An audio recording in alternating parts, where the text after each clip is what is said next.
Hi guys, welcome back to my channel. तो आज हम लोग पढ़ेंगे कि इनफाइनाइट लाइन चार्ज पार्टिकल से यानी कि इनफाइनाइट लाइन चार्ज पार्टिकल के बारे में पढ़ेंगे कि उसका इलेक्ट्रिक फील्ड का एक्सप्रेशन क्या होगा किसी भी इनफाइनाइट लाइन चार्ज पार्टिकल के कारण। ठीक है, सो टॉपिक्स देंगे electric field. You can see here electric field, electric field due to infinite infinite line charge particles। Okay, तो हम लोग इस देखेंगे कि किसी भी इनफिनाइट लाइन चार्ज पार्टिकल्स के कारण इलेक्ट्रिक फील्ड किसी भी पॉइंट पे क्या होगा। तो ड्रॉ करते हैं। सपोज कर लो कि मैंने ड्रॉ किया इनफिनाइट लाइन चार्ज पार्टिकल, यानी कि इसका जो लेंथ है जो है इनफिनाइट है, यानी कि आप कह नहीं सकते हो कितना है। ठीक है, तो ये इनफिनाइट लाइन चार्ज पार्टिकल्स है। ओके, तो हमें इसके बारे में पढ़ना है। मैं दूसरा कलर लेता हूँ। I think this is infinite line charge particles. तो गिवन है, दैट मीन्स लाइंस यानी कि charge per unit length given रहेगा, दिया रहेगा। तो उसको मान लो कि लेमडा जो है चार्ज पर यूनिट लेंथ है। क्या है? लेमडा। इसको आप लिख सकते हो क्यू बाई एल, यानी कि एल जो है length of the line charge particles है। तो अगर क्यू बाई एल यानी चार्ज पर यूनिट लेंथ दिया रहेगा लेमडा है। ठीक है, इस लाइन चार्ज पार्टिकल्स का चार्ज पर यूनिट लेंथ दिया हुआ है लेमडा। ठीक है, तो हमें फाइंड करना है कि किसी भी पॉइंट, जैसे सपोज करो कि मैं इस लाइन से अगर हम एक्स डिस्टेंस पे कोई पॉइंट लिया, क्या लिया? कोई पॉइंट लिया P. Okay, this is P ज पॉइंट। अगर हम इस पॉइंट पार्टिकल से इस पॉइंट पे हम इस लाइन चार्ज पार्टिकल्स के कारण इलेक्ट्रिक फील्ड निकालना चाह रहे हैं, तो हम कैसे निकालेंगे और क्या इलेक्ट्रिक फील्ड यहाँ पे होगा, कितना होगा, उसका एक्सप्रेशन क्या होगा, वो हम लोग निकालेंगे। तो हम क्या करेंगे, जैसे ये परपेंडिकुलर डिस्टेंस है इस लाइन चार्ज पार्टिकल्स का, तो इसको हम मान लेते हैं ओरिजिन। ठीक है, तो अब क्या करो, या तो ऊपर से नीचे जाओ या किसी भी, यानी कि ओ से हम मान ले, क्या कर सकते हो देख लो कि ओ पॉइंट से एल लेंथ, यहाँ से आप लोग एल लेंथ पे जाके छोटा सा क्या करो, छोटा सा एलिमेंट डीएल एलिमेंट कंसीडर करो। तो इस डीएल एलिमेंट में कितना चार्ज होगा वो हम निकालेंगे। तो आप देख सकते हो क्यू बाई एल, यानी एल लेंथ के लिए लेमडा है, यानी कि आप सिंपल कर सकते हो कि एल लेंथ के लिए लेमडा है, क्यू इक्वल क्या लिख सकते हो, लेमडा इंटू एल। यहाँ लेंथ क्या है, छोटा सा लेंथ है डी एल। तो आप लोगे डी क्यू जो चार्ज होगा, डी क्यू जो हो जाएगा होगा lambda into D L. Okay, तो इस डी एल एलिमेंट में मेरा चार्ज क्या है, डी क्यू चार्ज है।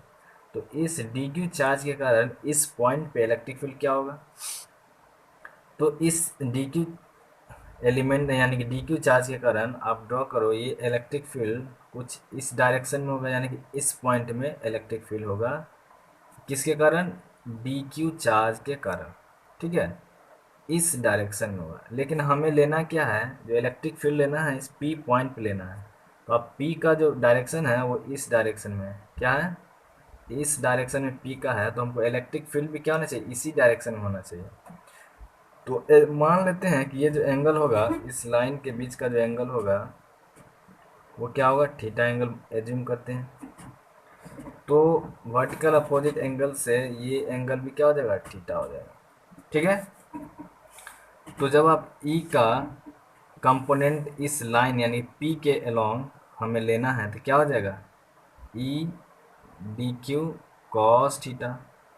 ई the electric field due to D Q charge, इस डी क्यू चार्ज के कारण जो इलेक्ट्रिक फील्ड होगा वो हम लिए हैं। So E D Q cos theta ये मेरा इस डायरेक्शन में इलेक्ट्रिक फील्ड होगा। ठीक है, तो हमें क्या है, यहाँ से यहाँ लेंथ मैंने मान लिया ये क्या है, एक्स लेंथ है। ओके, तो जब यहाँ से यहाँ एक्स लेंथ है, ये यहाँ से यहाँ मेरा मैंने एज्यूम किया है यहाँ से यहाँ एल लेंथ पे हमने छोटा सा एलिमेंट कंसिडर किया, तो ये लेंथ क्या है, एल है। तो आपका ये जो लेंथ हो जाएगा, आप पाइथागोरस थ्योरम लगाओगे तो क्या हो जाएगा, X square plus L square, ये लेंथ पता चल गया। तो हमने देखा था कूलम्स लॉ से कि जब किसी चार्ज के कारण किसी पॉइंट पे इलेक्ट्रिक फील्ड क्या होता है, तो इलेक्ट्रिक फील्ड का जो फॉर्मूला होता है किसी चार्ज के कारण वो क्या होता है, K Q by R square. R is the distance, यहाँ से यहाँ डिस्टेंस मेरा दिया हुआ है। तो आप सपोज करो, क्योंकि यहाँ तो आप क्यू चार्ज है लेकिन हम यहाँ क्या डी क्यू चार्ज ले रहे हैं, इसलिए इलेक्ट्रिक फील्ड भी हो जाएगा डी ई, क्या हो जाएगा, K into D Q charge by R square. तो जब आप इसको सॉल्व करोगे तो क्या हो जाएगा, देखो के को हम मानते हैं एज्यूम, ठीक है, डी क्यू क्या है, lambda into D L, so lambda into D L by R square ये है, लेंथ क्या है, under root X square plus L square का होल स्क्वायर। ये मेरा आ गया इलेक्ट्रिक फील्ड डी ई, क्या आ जाएगा, डी ई इलेक्ट्रिक फील्ड आया इस डी क्यू चार्ज के कारण। तो हम कंपोनेंट ले लेते हैं, ये जो इलेक्ट्रिक फील्ड लेना हमको पी के अलोंग लेना है, इस पी पॉइंट के अलोंग लेना है। तो क्या करेंगे, कंपोनेंट क्या है, कॉस थीटा, तो इसको हम कॉस थीटा से मल्टीप्लाई कर देंगे। ओके, अब देखो क्या करना है कि हमको इंटीग्रेशन करना है, क्योंकि ये जो डिस्टेंस है एक्स ये तो फिक्स रहेगा, क्योंकि मैंने ये जो पी जो है इस लाइन से यहाँ पे एक्स कांस्टेंट है। ओके, तो ये जैसे जैसे मेरा डी एल चेंज करेगा, तो डी एल चेंज होने के कारण इलेक्ट्रिक फील्ड भी क्या होगा, चेंज होगा। तो सभी कंपोनेंट के कारण, अब मान लो सब यहाँ लिया फिर यहाँ लिया, तो इस सब के कारण इलेक्ट्रिक फील्ड होगा। अगर इस पॉइंट पे हम कंसीडर करते तो इसके कारण इलेक्ट्रिक फील्ड किस डायरेक्शन में, इस डायरेक्शन में होगा, इसके कारण इस डायरेक्शन में। तो ओवरऑल हमें क्या लेना है, एक्स कम मान के रिजल्टेंट इलेक्ट्रिक फील्ड लेना है। तो आप देखोगे जो वाई के अलॉन्ग जो नेट इलेक्ट्रिक फील्ड होगा वो क्या हो जाएगा, जीरो हो जाएगा, कैंसिल हो जाएगा। मतलब जितना electric field above the Y axis होगा उतना ही electric field below the Y axis होगा। ठीक है, तो ये दोनों क्या हो जाएगा, कैंसिल आउट हो जाएगा। सो इलेक्ट्रिक फील्ड जो बचेगा आपको देख लो सिर्फ अलोंग द पी डायरेक्शन, यानी कि जो इस डायरेक्शन आप लिए हो, यानी कि इसको आप सपोज करो एक्स डायरेक्शन है, तो अलोंग क्या होगा, एक्स डायरेक्शन के अलोंग ही इलेक्ट्रिक फील्ड मिलेगा। तो हम इसका क्या मान लेते हैं, कंपोनेंट ले लिए एक्स के अलोंग। अब इसको क्या करेंगे, इंटीग्रेशन करेंगे। So infinite line charge particles है, तो ये क्या हो जाएगा, माइनस इन्फिनिटी से प्लस इन्फिनिटी इसका लेंथ होगा। तो आप इसको क्या करना, इंटीग्रेशन कर दो, L is equal to minus infinity से L is equal to infinity.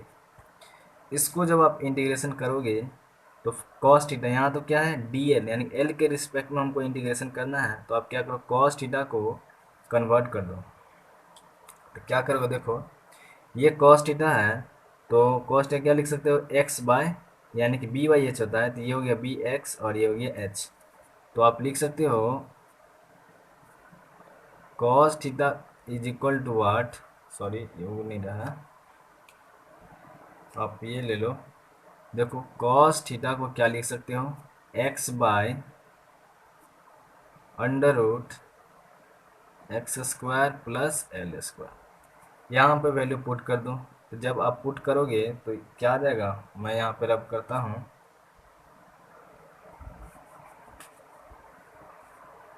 Okay. सो देखो क्या होगा, ओवरऑल जब करोगे तो इसको D E is equal to, इसको इंटीग्रेशन करना है, इसको भी इंटीग्रेशन करो। ओके, क्या हो जाएगा, integration of K times lambda D L, cos theta को आप लिख सकते हो X by under root X square plus L square, और ये क्या है, X square plus L square. Okay, integration करना है माइनस इन्फिनिटी से इन्फिनिटी।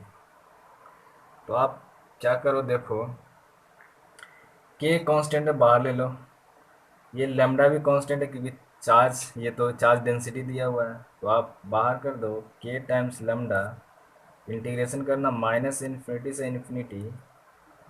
ओके, क्या है ये, D L into X by X square plus L square, ये हो जाएगा overall 3/2। This is the electric field, हो जाएगा डी ई इंटीग्रेशन।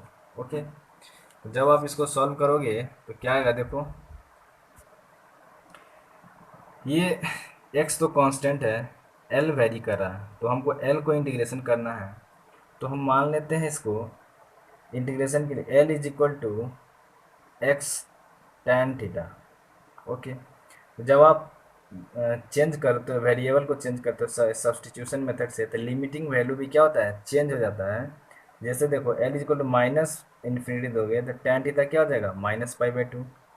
और तो उस समय क्या हो जाएगा, एल इज इक्वल टू जब माइनस इन्फिनिटी दोगे तो थीटा हो जाएगा -π/2, और प्लस इन्फिनिटी दोगे तो थीटा हो जाएगा π/2। ओके, तो इसको हम इंटीग्रेशन के लिए डीएल एलिमेंट निकालते हैं। सो डिफ्रेंशिएट करो विथ रिस्पेक्ट टू थीटा, तो डीएल इज इक्वल टू क्या लिख सकते, X sec square theta D theta. तो आप क्या करो, डीएल की जगह पर ये सब्सटीट्यूट कर दो। लिमिटिंग वैल्यू चेंज हो गया, चेंज कैसे हो गया कि जब यहाँ माइनस इन्फिनिटी दोगे तो थीटा क्या हो जाएगा, -π/2। तो लिमिटिंग वैल्यू हो जाएगा -π/2 से π/2। ओके, ये हो गया एक्स, डी एल बराबर क्या लिखेंगे, X into sec square theta D theta by, ये क्या हो जाएगा, X square plus L is equal to X tan theta, तो आप लिख सकते हो X square tan square theta, ये पावर 3/2। ओके, अब इसको हम सॉल्व कर सकते हैं। तो ये देखो एक्स कॉमन ले लोगे तो नीचे क्या आ जाएगा, x Q 1 plus tan square theta. तो सिंपली इंटीग्रेशन करते हैं। सो मैं इसको रब कर देता हूँ। ओके, जब आप इसको सॉल्व करोगे तो क्या आ जाएगा, देखो इक्वल टू -π/2 से π/2।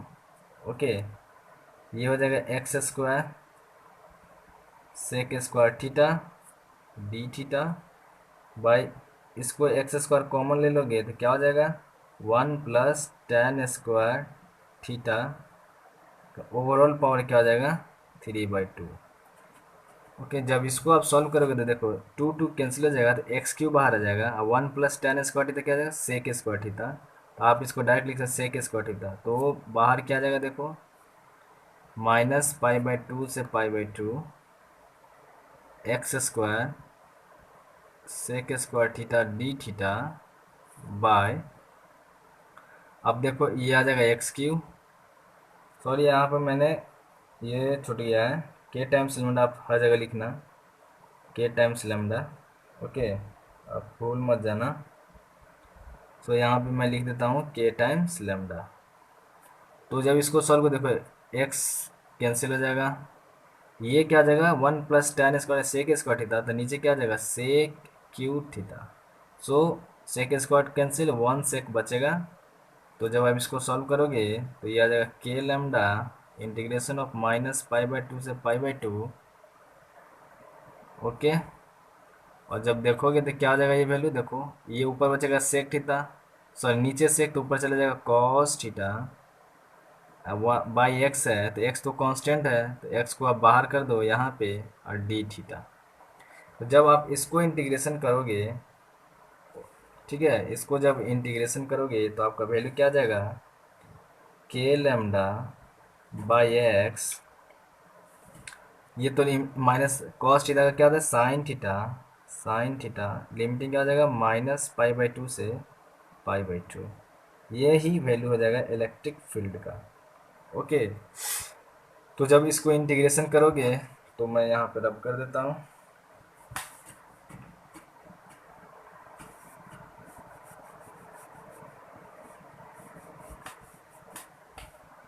ओके, तो देखो, सो इंटीग्रेशन आ गया मेरा क्या, is equal to K lambda by X sine theta -π/2 से π/2। लिमिटिंग वैल्यू पुट करोगे तो वैल्यू आ जाएगा आपका is equal to K lambda by x और देखो क्या हो जाएगा, sine pi by two 1 minus of sine minus pi by two -1।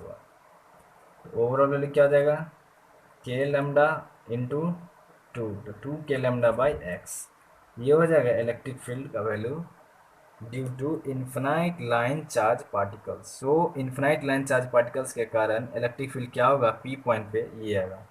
तो के का वैल्यू आप पुट कर सकते हो। के का वैल्यू आप क्या पुट करोगे, देखो के इज इक्वल टू पुट करना 1/4πε0। तो आप देखना 2 λ/4πε0 x।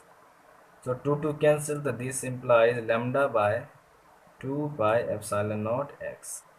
So ये हो गया electric field due to infinite line charge particles.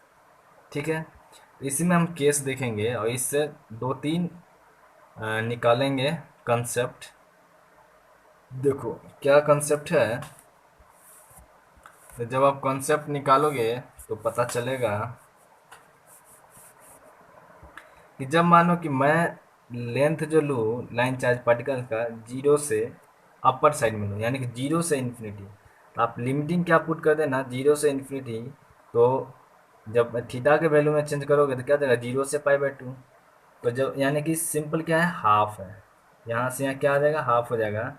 तो इलेक्ट्रिक फील्ड ई जो होगा कहाँ से कहाँ, 0 से इन्फिनिटी के बीच में रेंज में क्या हो जाएगा इलेक्ट्रिक फील्ड, ये जो आपका आएगा λ/4πε0 x। x क्या डिस्टेंस है इस लाइन से इस पॉइंट तक के बीच का।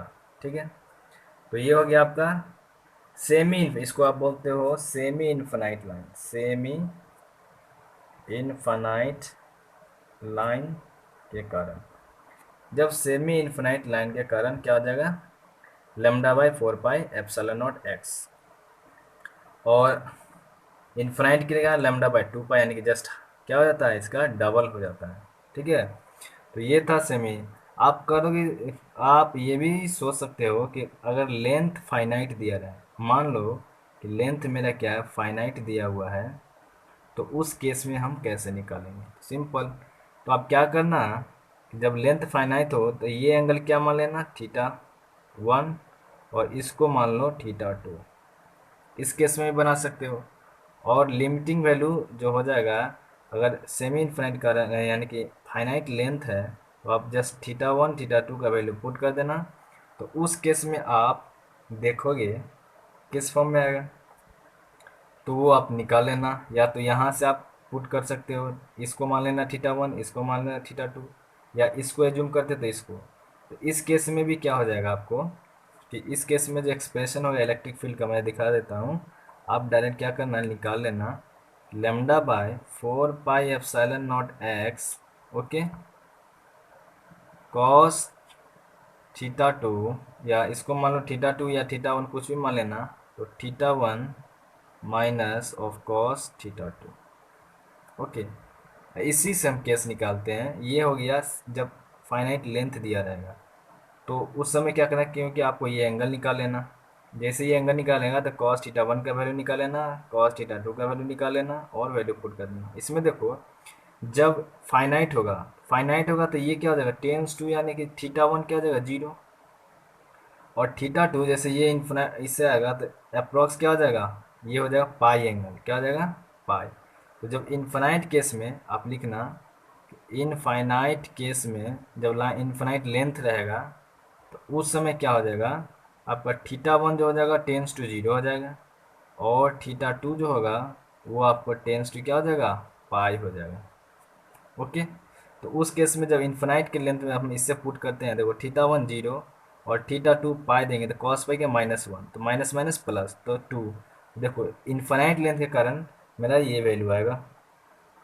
ओके, सेमी इन्फिनाइट के कारण, देखो सेमी इन्फिनाइट के केस में क्या हो जाएगा, ये यहाँ से यहाँ इस एंगल पे देखो, ये एंगल कितना हो जाएगा 90 डिग्री, यानी कि θ2 जो हो जाएगा मेरा 90 डिग्री हो जाएगा। लिखना सेमी, यहाँ पर मैं लिख देता हूँ, सेमी इन्फिनाइट लाइन के केस में θ1 तो उस साइड तो इन्फिनिटी तक है, तो आप θ1 टेंस टू क्या लिखे हो 0, और θ2 जो हो जाएगा वो क्या हो जाएगा π/2, यानी कि 90 डिग्री हो जाएगा। तो जब आप पुट करोगे तो cos थीटा 2 यानी cos 90 0 और ये हो जाएगा cos थीटा 1 0, ये हो जाएगा 1। तो सिंपली क्या हो जाएगा lambda by 4 pi epsilon not x, यानी कि ये वैल्यू सेटिस्फाई करेगा आपका सेमी इन्फिनाइट केस में, ये वैल्यू आ जाएगा। ठीक है, तो इस लेक्चर में इतना ही। सो नेक्स्ट लेक्चर में हम लोग और एडवांस वर्जन का कुछ कंसेप्ट लाएंगे और वो सीखेंगे। ठीक है, so thank you very much. Please subscribe my channel and like the videos. अगर आपको अच्छी लगती है तो लाइक कीजिए, अगर थोड़ा भी अगर इसमें कमी दिख रहा है तो आप प्लीज़ कमेंट करो और मैं उस पर अमल करूँगा। ठीक है, तो थैंक यू वेरी मच।